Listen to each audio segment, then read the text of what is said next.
Welcome into our McPherson College Coaches Show, a very brief Coaches Show tonight. I'm Jim Joyner, and joining me is Steve Sell. Steve, we're getting ready for the Mayor's Cup, so we're starting here at 5 o'clock, a little earlier than normal. We're going to run up until 5:30, and that's when our pregame coverage for the Mayor's Cup game will begin. But an exciting week. All these teams are starting to think about the postseason. The basketball teams are still in their preseason, pre-conference form, but a fun one tonight with the Mayor's Cup as well. Well, I really like this Mayor's Cup concept, being on a neutral floor, and I think having it at the Roundhouse gets the community involved. Also, the parking situation is so much better because both Mac and Central, when they're at home, the parking, they don't have a lot of parking, and I think that's one reason that sometimes you don't have as big a turnout because the parking situation. Although when the games have been at Mac and Central, it's been pretty well packed at both games, but this gives the community a real chance to get involved. We have a lot of community members who are Mac College graduates, a lot of community members that are Central graduates. They get a chance to see their alma mater. And I think both student sections, it's going to be a challenge to see whose student section turns out and is the loudest. I'll be ready for one of them to start chanting and heckling you. Well, they all do. Yeah. Steve. I don't think that'll happen. All right, let's get into our Coaches Show and football coach Jeremiah Fiskus as we kind of go quickly through our Coaches Show interviews tonight.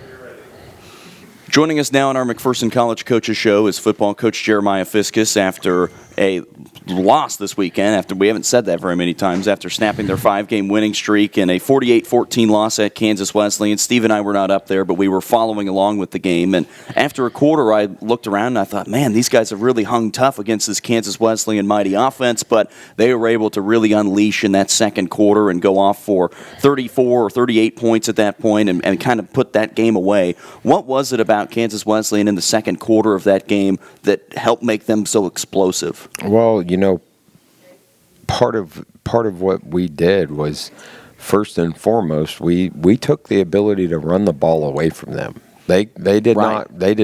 We came out. We each had 2 drives.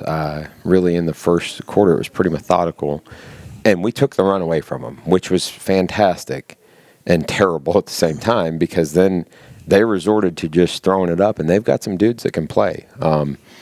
Part of that was we put our defense on the field too much. In the second quarter, we really struggled to play with 11 players at all times on offense. It was never, this guy's terrible or this position's terrible. It's like, well, one time the quarterback misreads it. One time the O-line turns somebody loose. One time we drop a ball. One time we bust a route. When we played with 11 players, we moved the ball up and down the field. When we didn't. We struggled. So we had too many 3-and-outs on offense to put our defense out there too many times. And our defense, it came down to, our kids played hard in the secondary. They played good. They just have some really good players at Kansas Wesleyan. It was on the staff at halftime. It was, I've never been part of something like this. And, I just said, well, I've been fortunate enough to be on the other side of it before. And when it's, at Henderson State, at a certain point when we were a top 3 or 4 team in the country with the number 1 passing team in the country and the number 1 total yards and the number 1 scoring and all these things, when nothing else was going good and you could just throw it up, then the other team better hope they get a PI because otherwise it's going to be a touchdown. And that's kind of the world that we were living in the other day was. But you know what? The secondary got challenged, and those kids didn't hang their heads. They got beat. They got, I think every member of the secondary got beat. They kept battling. They kept fighting. They kept playing hard and trying to do what we coach them to do. And I commended them for that. They really showed what their true character as a player and a person is by continuing to battle. How much do you dwell on this game? Is it already in the past, and now you look forward this week, Bethany, your county rival? I don't know how much it matters to your guys. It's your county rival because, players come from all over. It's more like a rivalry for the townspeople. But how do you prepare for this game after last week? Do you just go to say, hey, that game's over and done with. Let's concentrate on getting a win and getting to guaranteeing us a winning season? Yeah, well, that's it's the same approach whether you win or you lose. We're going to go out. We're going to have the same Monday we've always had, and we'll have, it's very much so. When you win or you lose, you learn from the tape on Sunday, and then that game's over. Like at that point, you put it to rest. And you get thankfully thus far in the process, we've not had a hangover from winning or losing come Monday, because it's just what are we on to next? And part of that is, again, not putting a lot of emphasis on results, but on process. I was just talking with somebody else, and around here, a guy's a lot more apt to get a pat on the back for making every breakfast check, working hard in the weight room, playing hard, whether it's, having a good week of practice, whether you're a scout team or a starter, than you are more apt to get a pat on the back about winning the game. I mean, that's, we put a lot more into what does it take daily to become a championship level program than we do, well, we lost, we're bad, we won, we're good.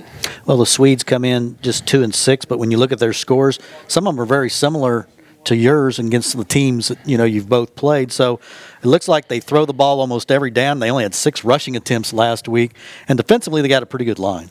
Yeah, no, they've continued to improve. They're a new program just like we are, and they've continually improved. They're playing their best football right now. They're really starting to peak over there, and they're in terms of what you're going to see out of them, it's pretty similar to Ottawa. That having 3 or 4 of those guys from that staff came from Ottawa, and they're playing good football right now. They really are. Well, no game broadcast for Steve and I this weekend because it'll be the ESPN3 crew, 1 o'clock taking on Bethany. Take it easy on the ESPN3 guys. I know you're really hard on us, but they're a little more sensitive. Just be real nice to them and let them down easy. I'm going to have to call somebody that's in charge and get you guys a new job with ESPN3. Yeah, there you go. We can call them up. Well, Coach Fiskus, best of luck this weekend. All right, appreciate you, fellas. Have a good day. Thanks, Coach. Continuing on our McPherson College Coaches Show, we're now joined by volleyball coach Corey Cahill after a win on Saturday, 3-0 win on the road at York, as that improved their record of 13-11 overall and 5-5 in the KCAC. Coach Cahill, we're running on a short Coaches Show today, but a nice win for your team on Saturday up at York and trying to get that positive momentum going here for the final stretch of the regular season this week. Yeah, we did. I mean, we did a good job. We went in there and we played well. A lot of changes that have happened, and we're working through them, and they just went in and competed and played our game and came out with the win. So, and then as you look ahead to what's coming up this week, you're at home tonight, Tuesday, against Avila. So whenever this airs, we'll be running a little bit behind, and then again at home on Saturday against Oklahoma Wesleyan.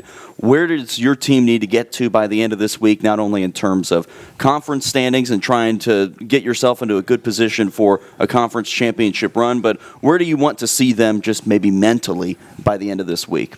Biggest thing is just to be more confident in ourselves and and the new lineup and kind of the changes that we've made to just going out there and competing.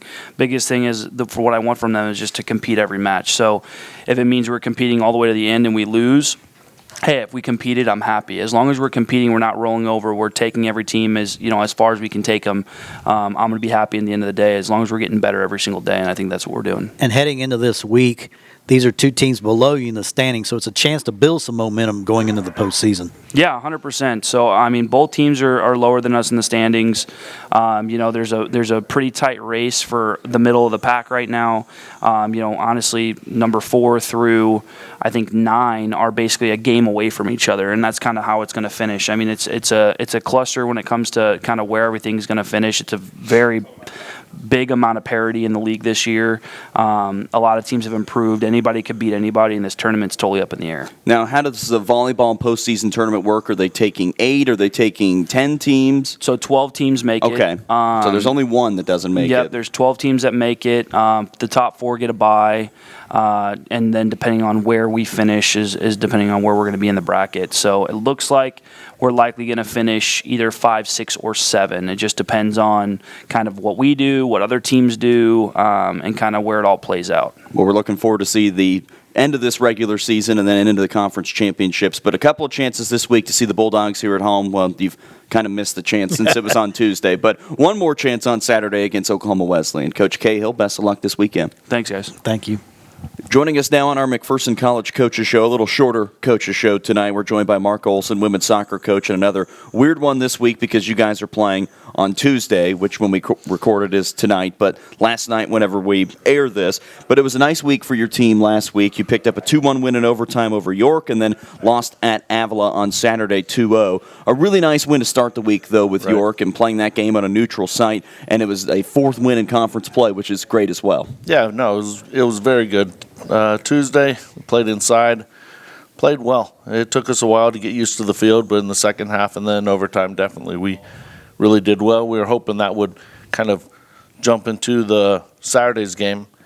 And with Saturday against Avila, they took the win in the first half and they took advantage of it. They got 2 early goals. We created 4, what I would equivalent to a breakaway layup that we should have scored. We should have finished 4 goals that day. That game should have ended 4-2. But with soccer, it didn't happen. So now we're bouncing back for Oklahoma Wesleyan. And Avila was a team that was right behind you in the standings. So that game had a bearing on the standings. You're still in the upper division of the standings. So hopefully it'll result in a playoff game after seeing how things shake out on Tuesday. Yeah, we basically just flipped that 5 and 6 spot. And we're looking, I'm expecting probably a 6 or a 7 seed for this coming weekend. Well, speaking of your game coming up tonight, Oklahoma Wesleyan, you're going on the road to Bartlesville, Oklahoma, in a place that's very tough to play, and a couple of teams that have been very good this year. What do you expect to see with your team against Oklahoma Wesleyan? It'll be a challenge. It'll take something special for us to come out with a win down there. This is probably the best Oklahoma Wesleyan team I've ever seen, and they've had some pretty darn good ones in the past. But it's this game means absolutely nothing to them. So it'll be interesting on how he plays it, whether he's playing his studs. We also have some injuries that nothing major, but, depending on how we play it, we may rest a couple players. Just looking forward to this weekend. So we'll find out when we get down there. We'll find out what the rosters look like, and then we'll just play the game and see what happens. And when do the playoffs start? They start for the women's side on Saturday. Okay. So we can end up either at Friends if we finish 6th, Friends if we finish 7th, Kansas Wesleyan if we finish 6th. Well, other than that, let's hope that this weather continues to stay like it is. This is really good playoff soccer weather. Right. Really good playoff soccer weather is not 25 degrees and snowing or sleeting and very miserable to be a part of. But this weather, I think we can keep it at this. Oh, this is phenomenal. This is great weather for us. Well, Coach Olson, thanks for a quick Coach's Show update. Thank you very much, guys. Thank you. Continuing on our McPherson College Coaches Show, no men's soccer coach Doug Quint today. I think he called in sick at the last minute and getting ready for a long trip down to Bartlesville, Oklahoma coming up later. But we're joined by assistant coach Kent Freund as we continue to preview what will be the Bulldogs' one of their biggest games of the season coming up against Oklahoma Wesleyan tonight, which means it was Tuesday, which means it was yesterday whenever this runs. But Coach Freund, a nice win last week as you guys picked up a 4-3 win on the road at Avila, a place that I know you've been to a ton of times, and a 3-1 loss to York in the middle of the week. The York loss seemed like it was a frustrating loss for your team, but it was nice to bounce back with a 4-3 win on Saturday. Yeah, against York, we didn't play bad. We didn't play particularly well.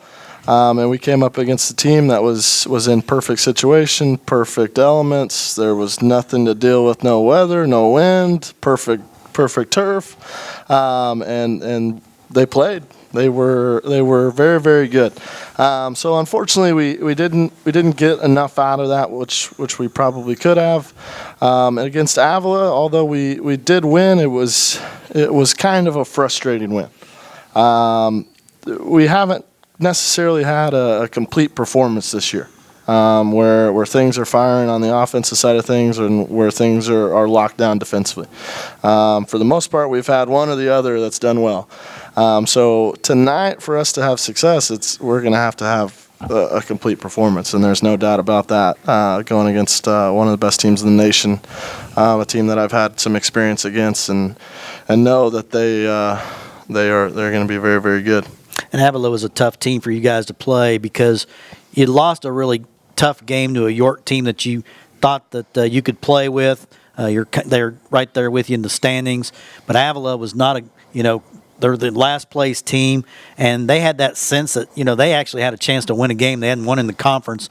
And obviously you had to play not to lose a little bit because you didn't want to lose to the last place team. So that had to be a difficult situation for your guys. Yeah, the thing is we let them get back into the game.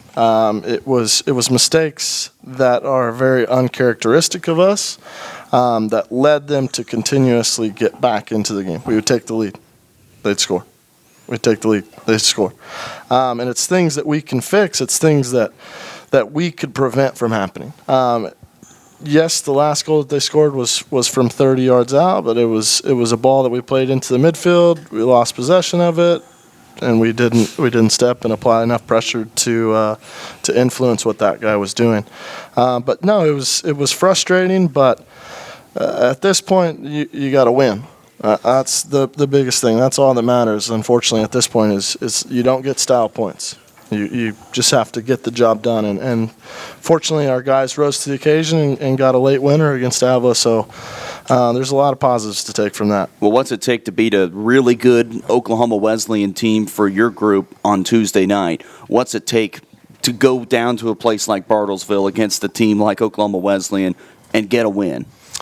I think defensively we're going to have to be able to deal with their playmakers. They've got one of the best front sixes in the country. A lot of players that can run with the ball, a lot of players that can individually hurt you. So we're going to have to be able to hold each other accountable defensively first and foremost to be able to win our 1-versus-1 battles. There's no question about that. And on the offensive side of things, I think we've just got to take the chances that we get. There's going to be chances that are going to come from things that we do on the offensive side of things, but there's not going to be a lot. So we need to be able to take the chances that we do create. There's no problem winning 1-0. Play good defense, score a goal, win. In the postseason, how many teams do they take for soccer? They will be taking 8 teams this year. Okay. So fortunately, it looks like we're going to be playing York in the first round. So after that tough loss, it looks like we're going to get a little bit of redemption against these guys. Well, so it should be a fun one. Oklahoma Wesleyan, and then getting things going over the weekend. Coach Freund, tell Quint that I hope he feels better or maybe hits his alarm clock or something. I can do that. Thank you. Thank you.